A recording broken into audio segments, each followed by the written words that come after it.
بسم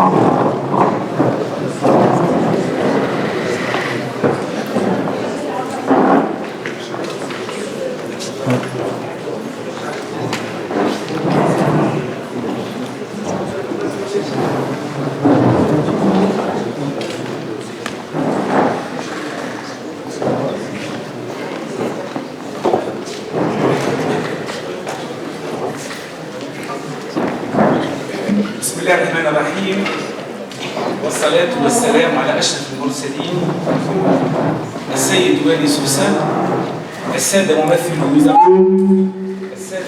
وزارة الشؤون الدينية، السادة الضيوف، أيها الملأ الكريم. خير ما نبدأ به نشاطنا الإنصات إلى ما تيسر من الذكر الحكيم بتلاوة الشيخ الكريم عيسى الحجلاوي. أخ عيسى تفضل.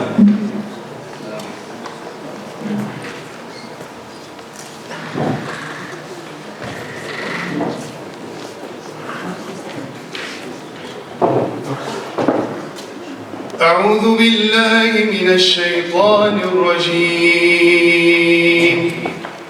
بسم الله الرحمن الرحيم.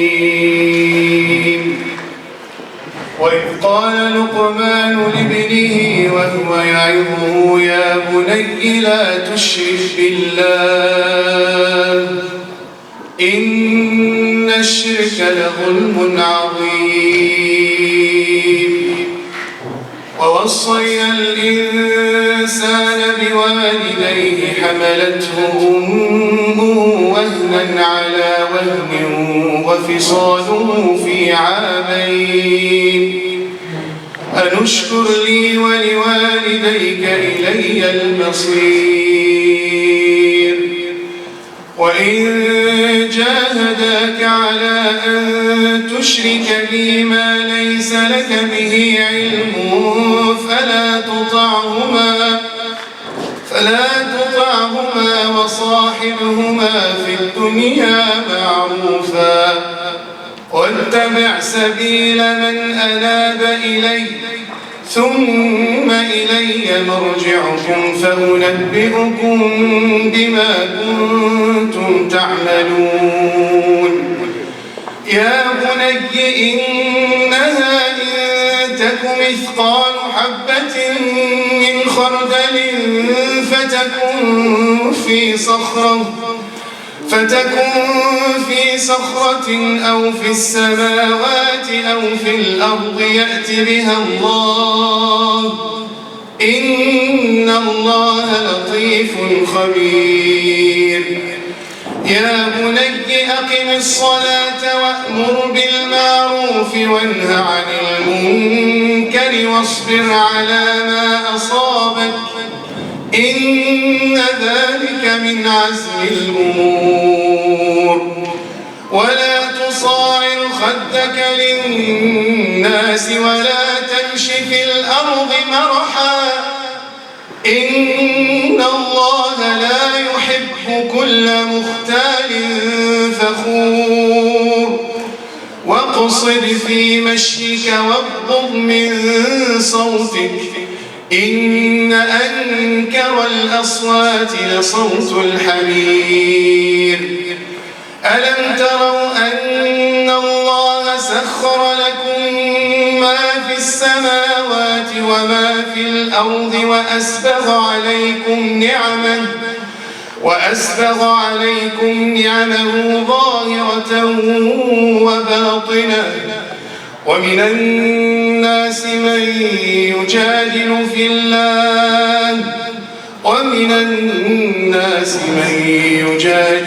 الله بغير علم ولا هدى ولا كتاب منير. صدق الله العظيم. صدق الله مولانا العظيم. بعد هذه التلاوة العطرة لما تيسر من كتاب الله تعالى أحيل الكلمة للأستاذ بشير التركي رئيس الجمعية القرآنية الجهوية بولاية سوسة. بسم الله الرحمن الرحيم. الحمد لله والصلاة والسلام على أفضل خلق الله سيدنا وحبيبنا وشفيعنا بحمد الله محمد بن عبد الله، فصلوات الله وسلامه عليه وعلى آله وصحبه ومن والاه. سيد الوالي، ضيوفنا الكرام، سيداتي سادتي، إنه لشرف أشعر به شخصيا بمشاركة هذا الاجتماع الذي نحتفل به بمرور 50 سنة على تكوين الجمعية الجهوية للمحافظة على القرآن الكريم بولاية سوسة.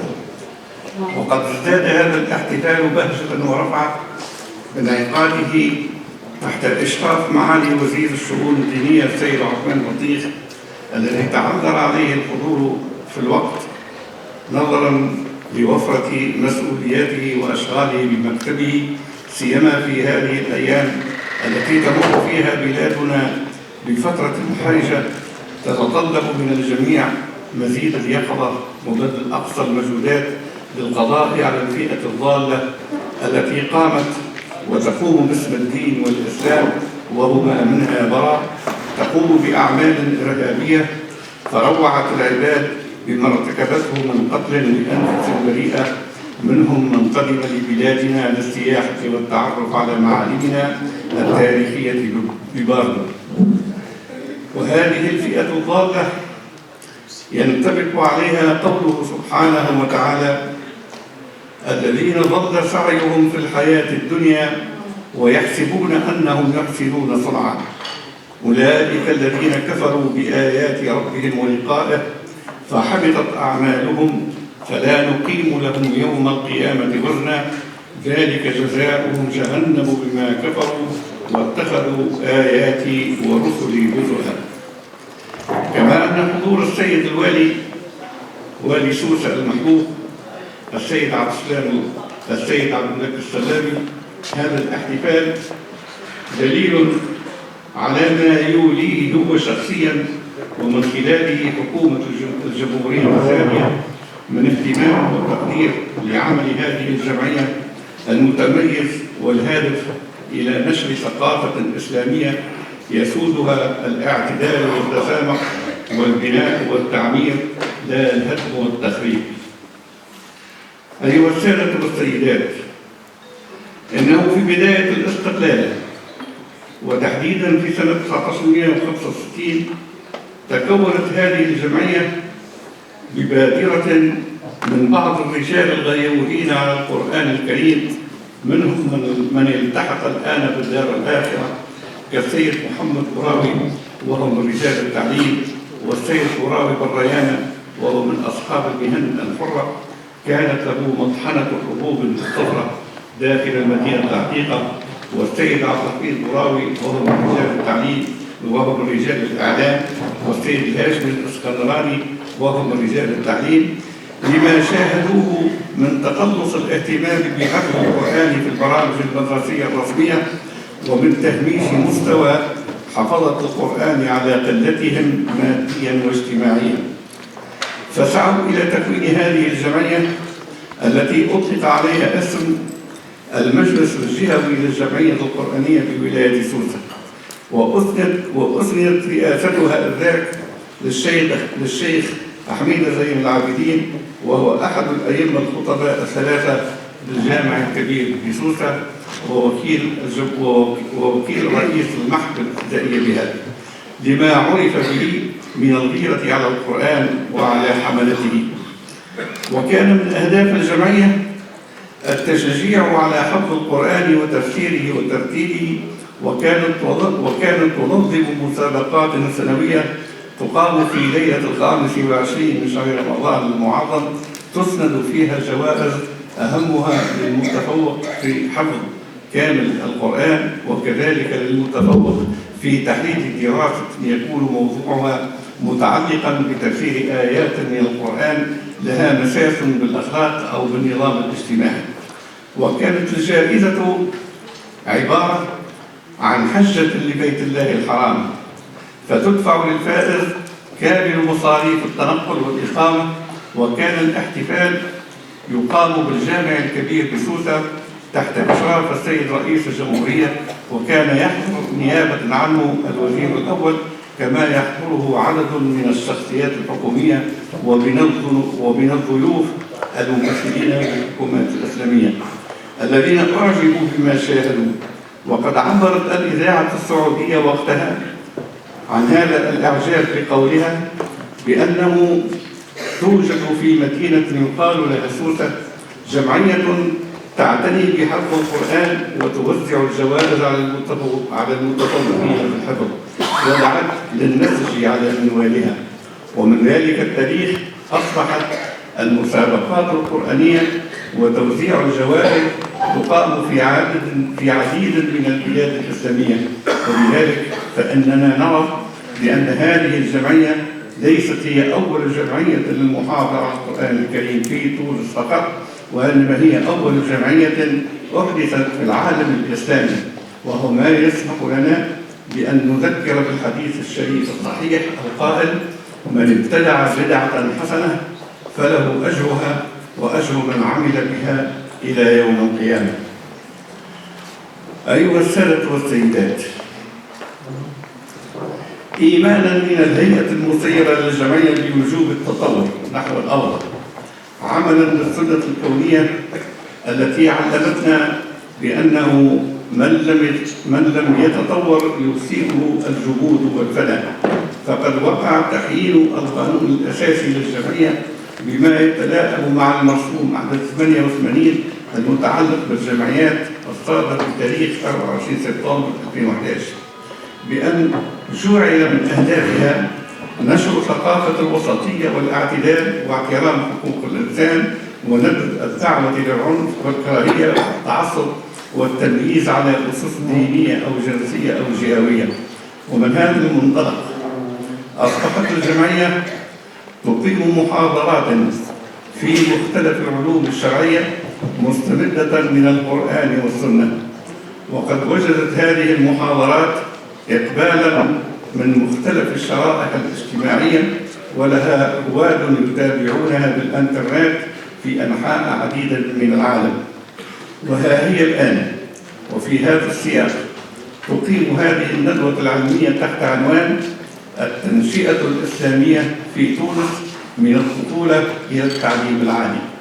وسيتولى 6 من نخبة الأساتذة المتفوقين كل في اختصاصه المساهمة بما يسمح به المقام في هذا المجال الفسيح من المعرفة،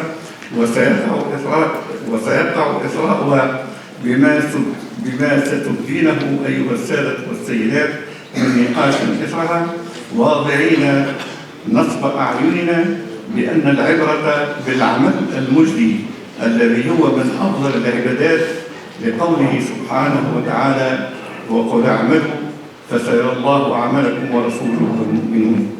وشكرا على حسن الإصغاء والاستماع. بعد هذا الموجز من نشاط الجمعية الذي تفضل به الأستاذ بشير التركي، أحيل الكلمة إلى السيد والي سوسة الذي ما فتئ يقدم لنا المساعدة ويشاركنا رفقة مساعديه جميع أنشطتنا، فليتفضل مشكورا. شكرا. بسم الله الرحمن الرحيم، والصلاة والسلام على سيدنا محمد أفضل المرسلين. السادة أعضاء الجمعية القرآنية وأعضاء الجمعيات المحلية بولاية سوسة، السادة الأساتذة المحاضرون، السادة الوعاظ وأئمة الخطابة، أيها الحضور الكريم، اسمحوا لي بتجديد الترحيب بالسادة مرافقي السيد وزير الشؤون الدينية الذي سيشرفنا بحضوره الكريم بعد لاحقا لمواكبة فعاليات هذا الملتقى الفكري القيم المنظم من طرف الجمعية القرآنية الجهوية بولاية سوسة تحت عنوان التنشئة الإسلامية في تونس من الطفولة إلى التعليم العالي، وذلك بمناسبة مرور 50 سنة على تأسيسها. وأود أن أشير هنا إلى قيمة العمل للجمعيات ودورة في مساعدة الجهود التي تبذلها الدولة من أجل الرقي بالبلاد في كل المجالات الاجتماعية والاقتصادية والثقافية من أجل غد أفضل.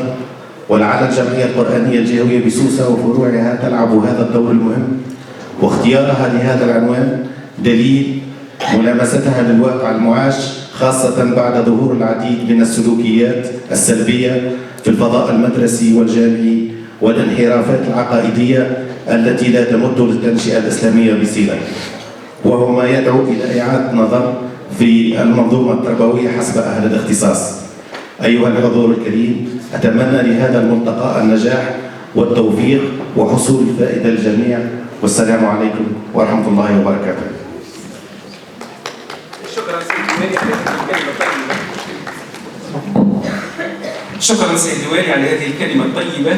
والآن أحيل الكلمة إلى السيد عبد الله الصيف رئيس المجلس الإسلامي الأعلى بتونس. فيتفضل سيد عبد الله، تفضل. بسم الله الرحمن الرحيم، والصلاة والسلام على خاتم الأنبياء والمرسلين سيدنا محمد صلى الله عليه وعلى آله وصحبه وسلم وشرف وكرم. السلام عليكم ورحمة الله وبركاته. السيد الوالي، السيد رئيس الجمعية، السادة والسيدات الحضور، هذه المناسبة تتنزل فيما تفتقر الحاجة إليه في مجتمعنا المتطلع إلى مزيد التقدم والرقي، سيما في هذه الأيام، لأننا بأشد الحاجة إلى تنشئة سليمة ومستقيمة تساهم في تخريج أبناء وبنات على مستوى عالي من التوازن ومن السلامة الشخصية وسلامة الهوية والشعور بالمصلحة الوطنية الجامعة للأمة. هذه الجمعية إذن وضعت يدها على ما نفتقر إليه، نرجو الله سبحانه وتعالى أن يأخذ بيدها وأن يسدد خطاها. أشكرها على دعوتها لي شخصيا، وسأبلغ زملائي إن شاء الله في المجلس الإسلامي الأعلى يضع ذلك في اعتبارهم، وربما كان من بينهم من هو حاضر، لأن بعض الأعضاء ومن هنا من سوسة أعداد منهم من السيدات والسادة كانوا موجودين في الحاضر. فشكرا، السلام عليكم ورحمة الله وبركاته. وعليكم السلام ورحمة الله تعالى وبركاته. شكرا سيدي رئيس المجلس الإسلامي الأعلى. وختاما أحيل الكلمة إلى السيد محمد الشتوي لرئاسة الندوة العلمية، وفيتفضل مشكورا وتبدأ أشغالنا إن شاء الله. الحمد لله رب العالمين، والصلاة والسلام على سيدنا محمد أشرف المرسلين. إذن الشكر الجزيل للجمعية القرآنية لسوسة ذات التاريخ العريق، والتي ما زالت تواصل نشاطها بدون انقطاع.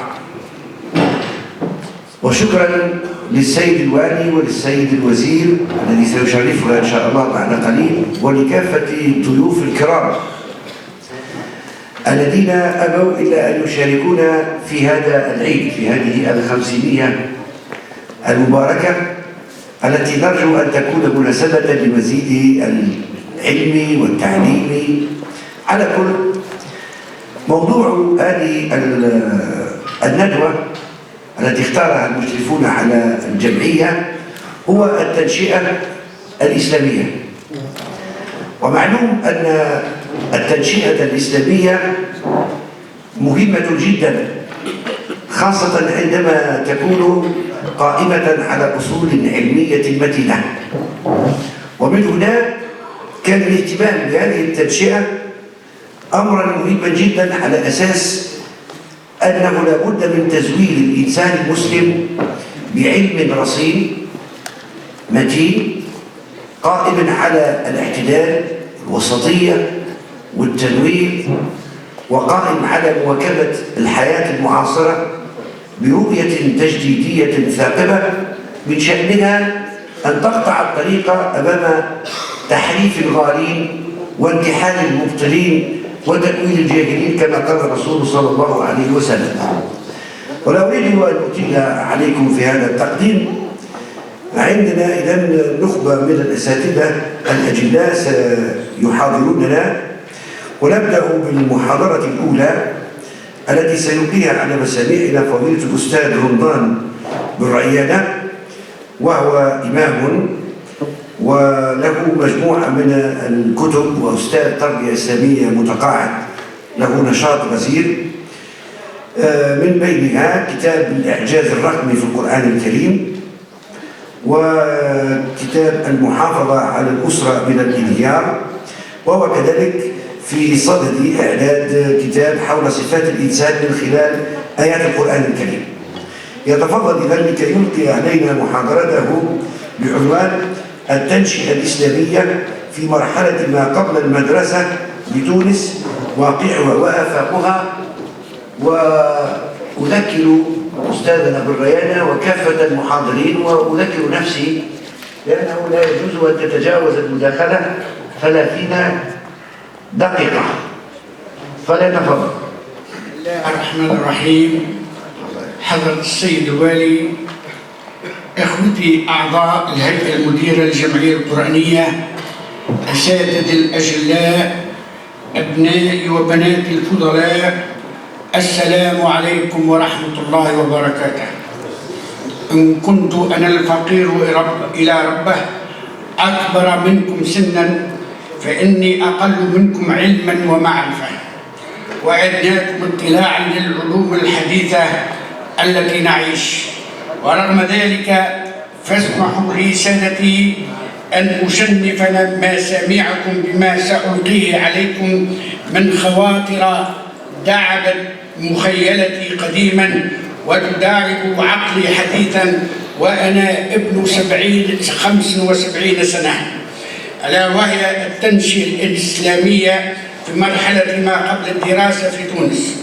لكن اسمحوا لي سادتي أن أتحدث بإيجاز عن الأبوين اللذين كانا سببا في إيجاد كل منا بعد الله سبحانه وتعالى، ألا وهما الأبوين اللذين أخذت منهم نساؤهم، أي نساء كل الآباء اللذين أخذت منهم نساؤهم ميثاقا غليظا، إذ بإبرامه بين الزوجين وبعد البناء على بعضهما يبدأ تكوين الأسرة على أسس قوية إذا توفرت فيها شروط الزواج الشرعي، مصداق لقوله صلى الله عليه وسلم: إذا جاءكم من ترضون دينه وخلقه فانكحوه، إلا تفعلوا فتكن فتنة في الأرض وفساد كبير. قالوا يا رسول الله وإن كان فيه؟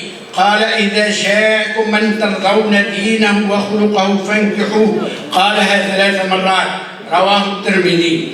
إذا كان المطلوب من الخطيب أن يكون ذا أخلاق سامية رفيعة موسوما بالباءة بكل أصنافها وبسمو الدين وقوة العقيدة، فماذا يطلب من الزوجة؟ عن أبي هريرة رضي الله تعالى عنه قال: قيل لي رسول الله صلى الله عليه وسلم: أي النساء خير؟ قال: التي تسر زوجها إذا نظر وتطيعه إذا أمر ولا تخالفه في نفسها ولا في ماله بما يكره، رواه النسائي وأحمد والترمذي. فإذا وقع البناء يحصل الاتصال الجنسي الذي يتسبب عنه تلقيح بويضة الزوجة بماء الرجل الدافق، مصداقا لقوله تعالى: فلينظر الإنسان مما خلق من ماء دافق يخرج من بين الصلب والترائب.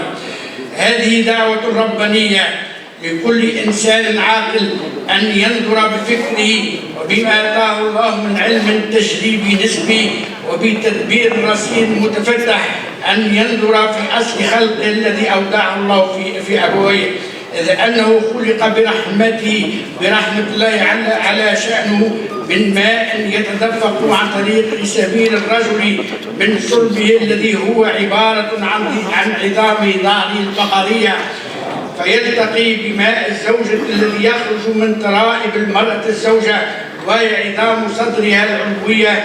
لقد كان هذا الذي كشف القرآن عنه سرا مكنونا في علم الله لا يعلمه لا إنس ولا جن، حتى النصف الثاني من القرن التاسع عشر، لما اطلع العلم الحديث على هذه الحقيقة بطريقته التجريبية، وعرف أنه في عظام الظهر الفقرية يتكون ماء الرجل، وفي عظام الصدر العلوية يتكون ماء الزوجة، حتى يلتقيان في قرار مكين فينشأ منه ماء الجنين في بطن أمه، مصداق لقوله تعالى: ألم نخلقكم من ماء مهين فجعلناه في قرار مكين إلى قدر معلوم فقدرناه فنعم القادرون. سورة المرسلات. إن اكتمال نمو الجنين في بطن أمه بعد مرور بالمراحل التي ذكرت في قوله تعالى: ولقد خلقنا الإنسان من صلصال من طين ثم جعلناه نطفة في قرار مكين ثم خلقنا النطفة علقة فخلقنا العلقة مضغة فخلقنا المضغة عظاما فكسونا العظام لحما ثم أنشأناه خلقا آخر فتبارك الله أحسن الخالقين. بعد مرور الجنين بهذه المراحل التي تضع الأم الحامل المولودة، وقد يكون ابنا وقد يكون بنتا، فإن كان المولود طفلا ذكرا علت الزغاريد وارتفعت الأصوات بالتهنئة، وقد تجد أباه أكثر فرحا يكاد يطير من فرط السعادة، ولما يخرج إلى المدينة أو البلدة قد يسأله أطرابه عن جنس المولود، فربما يجيب الراجل. أما إذا كان المولود أنثى وتعددت عند زوجين الإناث فقد يغضب الزوج وتغضب معه والدته أي حماة الزوجة، وربما أخواته ظن من الجميع أن المتسببة في إنجاب البنات هي المرأة فيقلدونها بالألسنة ويلوحون بعجزها عن إنجاب البنين، مما يجعل الزوج يهددها بالطلاق إن هي واصلة إنجاب الإناث، ولا يدري الرجال أنهم متسببون في وسم جنين المولود. ما ذنب البنت المولودة التي ربما كان ينكرها هذا أصحاب العقول الضعيفة إن هذه العقلية التي يحملها الجاهلة لا زالت تظهر في السنوات والقرون الأخيرة في المجتمع الإسلامي الذي انتشر فيه الجهل، حيث أنكر القرآن الكريم هذه الأفكار الجاهلية، إذ قال الله سبحانه وتعالى: وإذا بشر أحدهم بالأنثى ظل وجهه مسودا وهو كظيم يتوارى من القوم من سوء ما بشر به أيمسكه على هون أم يدسه في التراب ألا ساء ما يحكمون. أن نقر في أنفسنا نحن كمسلمين، أن نقر في أنفسنا أن الطفل الصغير سيمر بالأدوار التي ذكرت منذ الطفولة إلى السباق إلى المراهقة وإلى الشبيبة في الكهولة، ثم فترة الشيخوخة، ومن الناس من يتوفى ومنهم من يرد إلى أرض العمر لكي لا يعلم من بعد علم شيئا. وكذلك البنت تمر بنفس المراحل التي مر بها أخوها، لكن لكل واحد منهما عناية خاصة وتربية خاصة. لهذا على الأبوين أن يحسنا تربية أبنائهما بملازمتهم ومراقبتهم في كل حالاتهم حتى يقوهم ويحموهم من السقوط في الرذيلة وفيما يجلب إليهم غضب الله، إذ قال الله تعالى: يا أيها الذين آمنوا قوا أنفسكم وأهليكم نارا وقودها الناس والحجارة عليها ملائكة غلاظ شداد لا يعصون الله ما أمرهم ويفعلون ما يؤمرون. ولهذا أقول: فمن هو الإنسان؟ أهو الذكر أم هو الأنثى؟ المولود إن كان ذكرا أو أنثى فإنه إنسان، لا فرق في التسمية بين ذكره وأنثاه ولا تحديد جنسه.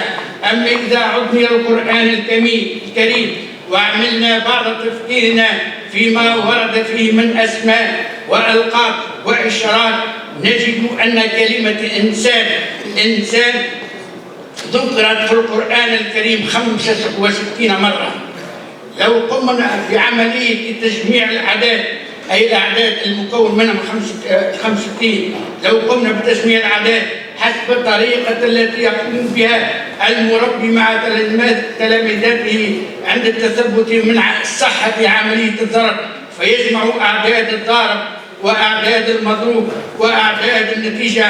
لذا يحق لنا أن نجمع عددي الرقم 65، وهو 65 يعطي 5 مع 6 يساوي 11، ثم نجمع 1 مع 1 يساوي 2. أي جاء في الأثر أن رجلا قدم على الرسول صلى الله عليه وسلم وطلب منه أن ينصحه كيف يربي ابنه الذي ولد له حتى يشب مؤمنا صادقا، فأجابه: لاعبه 7 وأدبه 7 وصاحبه 7 ثم اترك حبله على غاربه. هذه مراحل 3 يمر بها الطفل منذ ولادته إلى أن يصل إلى سن المراهقة، وهي: أولا تعليم الطفل وتلقينه مبادئ السلوك عن طريق الملاعبة. ثانيا مرحلة التأديب والتعليم الرشيد بتزويده مبادئ المعرفة السلوكية والأخلاقية والعلمية المدعمة بالأدلة. ثالثا مرحلة المصاحبة التي يجعل فيها الأب ابنه كالصاحب لعله يبث شجونه، إذ لأن لكل شخص شجون، لعله يبث شجونه، والمراهق يبث شجونه لأقرب إنسان، وأقرب إنسان إليه هو أمن يكون أبوه وأمن يكون أمه، وقد يكونان الاثنين، حتى لا يلتجئ إلى غيرهما من أقرابه الذين قد يكونون سببا في انحرافه وميله إلى عادات قد تلحق ضررا به وبمن يحيطون به. لكن قبل الحديث عن مراحل التربية التي أشار إليها الرسول صلى الله عليه وسلم علينا أن نذكر ما يحق على الأب أن يقوم به عند ولادته، وهو أن يؤذن في أذن المولود اليمنى، وأن يقيم الصلاة في أذنه اليسرى، ليكون أول عهده بالحياة الدنيا التعريف بمقومات الإيمان وتعاليم الإسلام. ولهذا كيف يقع إعداد الطفل للاعتماد على نفسه؟ إن تنمية الصفات التي تجعل الطفل يتجه نحو الاعتماد على نفسه يبدأ غرسها منذ طفولته المبكرة، لأنها تمثل واعزا رئيسيا في تحديد معالم شخصيته وتصرفاته مستقبلا، إذ هي تدفعه للتعلم والتميز بالأخلاق والعقيدة السليمة والاستقامة. فمثلا إن كان لأحدنا طفل فإنه يلاحظ اندفاعه ورغبته في وضع يده على كل شيء يعثر عليه، وربما يدفع هذا الشيء الملموس إلى فمه ليس لكونه جائعا، وإنما تحركت هذه الرغبة إلى التحسس. لذا على الأبوين وعلى المحيطين به أن يدركوا كيفية التعامل مع الصغير، حتى وإن ظهرت عوارض سلبية في تصرفاته. ومن هذه العوارض نجد أولا أنه يحس أنه غير قادر على التعلم وحتى على البدء في التكلم. ثانيا لا يؤمن بقدرته على الفعل، فيكون إذا طلبته أن يقرب إليك شيئا فيقول لا أستطيع. ثالثا قد يتعلم من القريبين منه انتقاد الآخرين في سلوكهم وفي أفعالهم وأقوالهم باستمرار. رابعا اعتقاده أنه فاشل لا يصلح لشيء، وإذا فشل يكثر من التبريرات إحساسا منه أنه يدافع عن نفسه. خامسا يلقي اللوم كثيرا على غيره ويرى فيه أنه المتسبب في إثارة مشكلاته. سادسا عزوفه عن تحمل أي مسؤولية. سابعا كثيرا ما يخلق من آراء أو من نشاطات الآخرين، فقد تتحول حساسياته المفرطة نحوهم إلى حسد أو بغض وكراهية. ولهذا يحق لنا أن نسأل أنفسنا ما هو دور الأب وما هو دور الأم في تعويد ابنهما على الاعتماد على نفسه؟ هذا السؤال يجيب عنه الدكتور مصطفى أبو سعد فيقول: وقاية لأبنائنا وحماية لهم من السقوط في التقدير الذاتي المتدني فليحذر كل من هو هذه الأمور. هذه الأمور علينا أن نحذرها كما يقول هذا الدكتور. أولا يقول: لا تصف ابنك بصفة سلبية يمكن أن يقتنع بها مع تكرار توجيهها له، من مثل وصف الابن بالغبي، تقول أنا لك غبي، إذا كررها فإنها تصبح هذه عنده ثابتة. فمثل وصفه بالابن الغبي أو بالإخفاق وغيره. ثانيا يقول هذا الدكتور: دع ابنك يتعرض للمواقف الصعبة وامنحه فرصة للتصرف معتمدا على ذاته مختبرا لقدراته. ثالثا يقول لا تكن دوما بجانبه تحل مشكلاته نيابة عنه. رابعا لا تترك ابنك بلا قوانين ولا حدود، أي لا تتركه بلا أوامر ولا نواهي، ولكن أوامر ونواهي الشرع الإسلامي هي أحسن أوامر وأحسن نواهي. خامسا لا تبالغ في وضع القيود، واجعل القيود فقط ما جاء به الشرع أو العرف أو القانون التي تحمي الحياة الإنسانية من التهور والتميع. سادسا ساعد ابنك على تكوين علاقات صحة صحيحة مع أقرانه. سابعا ساعده على تحمل المسؤولية بأمن وصدق وإيمان ودربه عليها. ولهذا متى يقع بداية وعي الطفل بما يدور حوله، أي في أي مرحلة عمرية يبدأ الطفل في استيعاب ما يدور حوله، ومتى يبدأ الوعي والإدراك لها يرسخ